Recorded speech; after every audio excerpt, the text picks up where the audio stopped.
Good morning, good afternoon, good evening, wherever you are.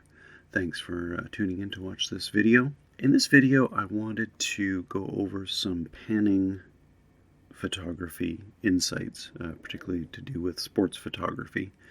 I incorporate it into pretty much every shoot that I do regarding my sports photography.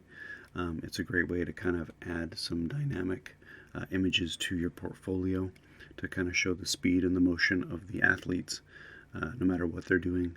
And I kind of got the inspiration for this video when I was shooting another video a few weeks ago when I was at a bike race and sort of going over some of the positions and tips and tricks that you can get while you're out shooting a bike race. And looking back at some of the photos that I had shot and some of the panning shots, I kind of wanted to go over or create a new video showing some of the insights into some of the panning shots that I've done.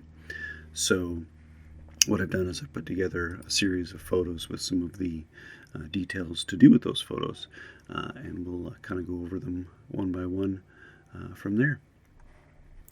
I'll start with this one here. This one was done at a bike race a couple of years ago, I think, and it was a gravel bike race. The details for this photo, this was shot on my probably 70-300 at 93 millimeters. This is f10 1/60th of a second and ISO 100. Now, the thing with panning is I usually kind of come up with my shutter speed first, and it's usually like 1/60th to 1/100th, maybe 1/125th, to get the motion that I need out of a bike racer going by me at, 25-30 kilometers an hour. From there, I kind of set my f-stop and my ISO. On this particular day, it was a sunny day, so I didn't really need to crank up the ISO that much, so ISO 100, and from there I kind of set my f-stop to match to coincide with my shutter speed. So that way I was able to, get some good motion blur in the background. I was able to sort of freeze frame his helmet, most of his bike, the numbers, that kind of thing. So you do get some motion in the wheels and pedals, but that's kind of cool. It adds to the aspect of the photo. And we'll kind of go on to the next video here. This one was tough. This one was shot probably about 8:30 at night, downtown Vancouver. It does get a little bit more dim. So this one I actually had to crank up the ISO to 3200 on this one in order to maintain that 1/100th of a shutter speed to get that bit of motion blur in behind the cyclist as I was panning the camera from right to left. This was down the back straight in a Criterium bike race. So these guys are just hauling, going as fast as they can at 70 millimeter. It's probably about maybe 10-15 feet away from me. f6.3 to add a little bit of separation between the foreground and the background, but mostly to do with the letting more light in at ISO 3200 on this one. So again, based on the conditions that you're in, your f-stop and your ISO are the things that you're probably going to play around with mostly once you've kind of dialed in your shutter speed. And this particular one, again, like I was saying, I usually do between 1/60th to 1/100th, 1/125th maybe, if they're going really fast. But that's kind of the happy medium for this type of photography. Again, good separation, good freeze frame with the cyclist sort of putting in that effort. This particular one was a nice sunny day, a mountain bike race out in the valley. Lots of green, obviously. Green pants, green shirt, green bushes. He was probably about, 15-20 feet away from me. So 70 millimeter to kind of get a lot of background in as well. Not too wide. At f4, again, to let in light, and ISO 1/200th. This one was down to 1/40th. I probably could have bumped up the ISO to maybe ISO to 400 and maybe shot this at 1/60th or 1/80th and come away with pretty much the same result. But I kind of wanted to kind of slow it down a little bit and kind of get a little bit more motion in the leaves and the bushes around the cyclist as he's coming down the hill. So again, depending on the conditions that you're in, will kind of determine your settings. And I'm going to say it over and over again. Once you dial in your shutter speed first, then you're going to play around with your f-stop and your ISO. I don't generally go past f10, depending on how far away from the subject that I am. But in this particular one, it seemed to freeze the cyclist pretty well around the settings that we were in the woods. This one is at a gravel race as well. I just converted this one to black and white. This one was kind of cool. The cyclist was actually asking me how far behind the other cyclists were, which is kind of cool. They were about 30 seconds behind her, so she had quite a bit of a lead. But anyway, again, I was probably 10 to 15 feet away from her, shooting at 70 millimeter. It was an overcast day, but it was still bright. Midday, so ISO 200 on this, f100 again to kind of get that slow shutter speed based on the speed that she was going. She was probably doing 25-30 kilometers an hour, somewhere in there, and f5 to kind of, again, match up with the ISO, but also to kind of give a little bit of separation between the subject and the foreground and background.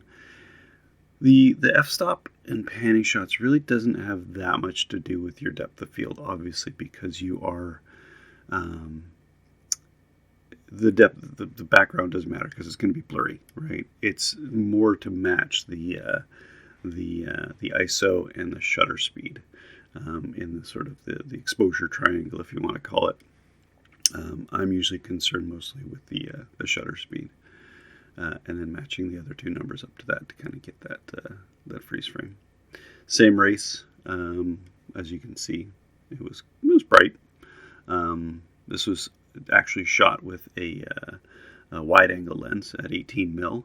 Wide-angle panning shots are a little more difficult because the lens, the zoom is a little further away from the subject, so you really kind of have to track the subject a little bit more diligently. But because you're at a shorter focal length, your f-stop's going to go up, your shutter speed's probably going to go up, and your ISO's going to go down. So this particular one, because I was shooting at ISO 100, it's going to let a lot more light in, so I had to stop it down to f10, and I kind of maintained that once, my sweet spot in terms of the shutter speed at 1/80th of a second. But yeah, shooting at wide angle is a little bit trickier than, say, with a zoom lens, and it takes a little bit of getting used to.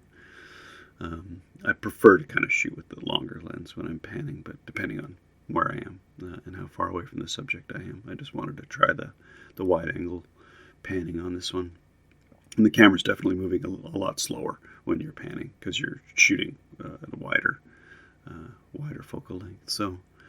Some skate photography I did a couple years ago at a local skate park. This guy was sort of zipping around the bowl. These guys are moving a little bit slower than cyclists, so that is reflective in the settings of this particular one. So 75 millimeter f16, 1/60th, and ISO 100. Super bright sunny day. I think it was like beginning of July or something like that. But because I'm shooting at ISO 100 at 1/60, that's letting a ton of light in at the speed that he's going, which is not that fast. So I really kind of had to stop it down to f16 to kind of close that aperture and still kind of maintain enough light. And at that slower shutter speed, as I'm panning with the zoom lens, it's going to freeze him at that shutter speed. So the slower they're moving, generally you're going to stop it down and close that aperture to kind of not let too much light in. So I hope that makes sense. Versus something that's faster, where you can kind of open up the aperture a little bit while using those shutter speed and ISO settings. So yeah, a little bit different. The next picture was kind of the same thing, same event, I believe, that we were at. It might have been a different year, but same idea. Same bowl and everything. Good freeze frame on his head as he's cruising around the bowl.